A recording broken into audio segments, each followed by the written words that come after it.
Muy buenas tardes, mi nombre es Luis Eduardo Jiménez Ariza, estudiante de Derecho de la Universidad Nacional Abierta de Distancia. El día de hoy en esta exposición quiero explicar de manera sencilla pero rigurosa por qué el derecho de asociación sindical y el derecho de negociación colectiva son considerados pilares del Estado Social de Derecho y cómo han venido evolucionando estos especialmente a la luz de la Constitución de 1991 y de la jurisprudencia que se ha derivado a lo largo del tiempo. Más que ver estos derechos como un tema netamente laboral, lo que me interesa es mostrarlos como herramientas concretas, si se quiere, para equilibrar el poder entre empleadores y trabajadores, poder proteger así la dignidad humana y garantizar, dentro de todo, una democracia más real en los lugares de trabajo. Dentro de los objetivos de este video es explicar la importancia del derecho de asociación sindical y de negociación colectiva, como su título lo dice, mostrando la evolución histórica y jurisprudencial que ha tenido este ítem. Además, presentar algunos ejemplos concretos tomados de la jurisprudencia y relacionar estos derechos con la democracia y la dignidad del trabajador. En Colombia, el derecho de asociación tiene un fundamento general, llamémoslo así, eh, estipulado en el artículo 38 de la Constitución Política y específicamente más para los trabajadores el artículo 39, el cual reconoce la libertad de constituir sindicatos sin intervención previa ni posterior del Estado y además les garantiza cierto fuero sindical y protección necesaria. Por su parte, el artículo 55 consagra el derecho de negociación colectiva como un mecanismo esencial para regular todas las relaciones laborales que se puedan presentar y asimismo resolver los conflictos que allí se deriven.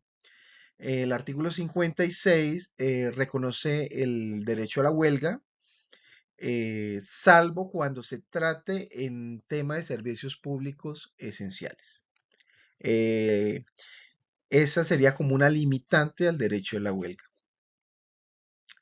Dentro del fundamento internacional tenemos varios mandatos. Por ejemplo, los convenios 87 y 98 de la OIT hacen parte de un bloque de constitucionalidad, que quiere decir que están arraigados ya a la legislación colombiana como tal. El convenio 87 protege la libertad sindical y el 98 protege el derecho a la negociación colectiva, pero además prohíbe los actos de injerencia o represalia contra los trabajadores por asociarse o por pertenecer a algún sindicato. En resumen, pues no estamos ante simples facultades aisladas, sino son derechos fundamentales que ya tienen un rango de constitucionalidad y tienen un alcance internacional. Por lo que podemos ver, son convenios internacionales, ¿sí? Los cuales obligan al Estado colombiano y a los particulares como tal a su estricto cumplimiento. La evolución del derecho de la asociación sindical en Colombia, históricamente, pues comenzó siendo vista casi como un delito, si se quiere. Muchos intentos por organizarse en su momento eran perseguidos e incluso reprimidos. Con el tiempo se pasó de una tolerancia mínima a un reconocimiento condicionado, llamémoslo así, y finalmente pues la Constitución del 91 fue fundamental para que todo esto fuera reconocido como un derecho, ¿sí? La Corte Constitucional ha sido un actor clave en todo esto porque de manera sintética y sistemática pues ha actuado a lo largo de la historia, desde el inicio de la Constitución del 91 a la fecha, en varios momentos. Podríamos indicar que el primer momento, si se quiere, es el reconocimiento formal, donde la Corte Constitucional, pues, afirma que la libertad sindical es un derecho fundamental y que la Constitución protege no solo la existencia del sindicato, sino también de su funcionamiento como tal, ¿sí?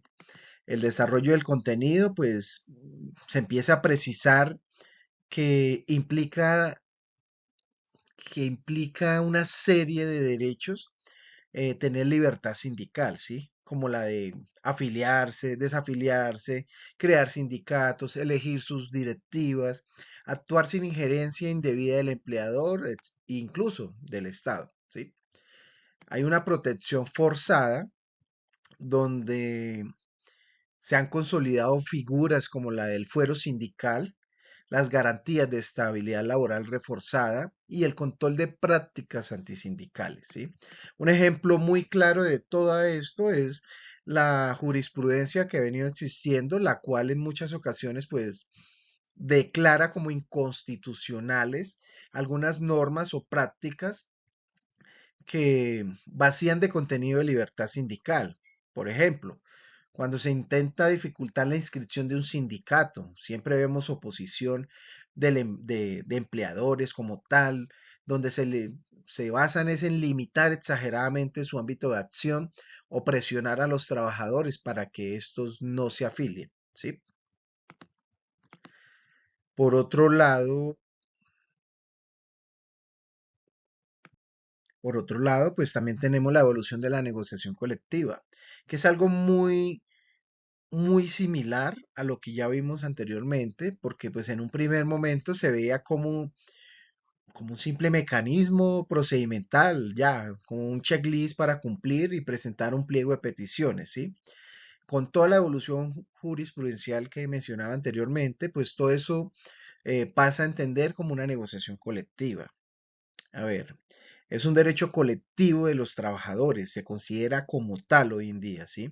Y tiene como finalidad mejorar todas las condiciones de trabajo, no solo mantener su status quo, sino generar como una especie de acuerdos vinculantes que vemos hoy en día en muchas empresas, sobre todo empresas grandes, que son las convenciones colectivas, los pactos o acuerdos, que estos deben ser respetados, ¿sí? Tanto por el empleador como por el empleado, ¿sí? Salvo casos muy excepcionales o muy especiales. La Corte Constitucional ha señalado que la negociación colectiva materializa el principio democrático en el lugar de trabajo. Así como en la política, digamos, hay diálogos y acuerdos, en el mundo laboral la negociación colectiva es el espacio de diálogo, perdón, entre los sindicatos y los empleadores.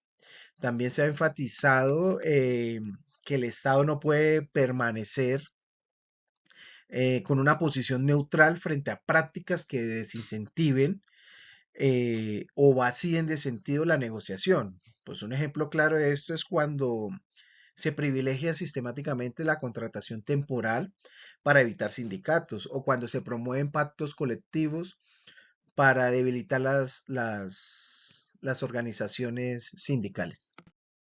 Hoy en día la actividad sindical tiene unos retos muy importantes y pues su importancia hoy por hoy ha aumentado, ¿sí?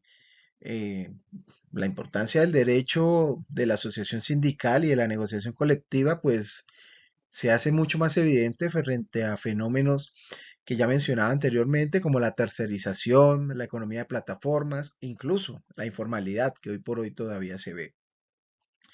En contextos donde el trabajo se fragmenta, hay muchas personas que prestan sus servicios como independientes, pero en la práctica dependen de una plataforma o de un contratante. Entonces de allí nacen una serie de interrogantes como por ejemplo, cómo garantizar que ellos también puedan asociarse o negociar colectivamente.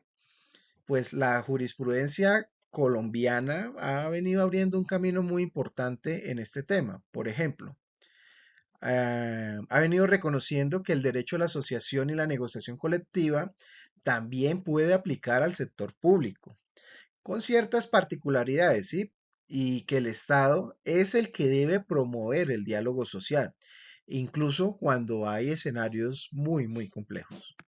Bueno, en conclusión, pues tenemos que el derecho a asociación sindical y el derecho a negociación colectiva Son derechos fundamentales reconocidos así y son de carácter colectivo. Tienen un fundamento constitucional e internacional debido a los convenios que ya mencionamos anteriormente, que hoy en día tienen mucha fuerza.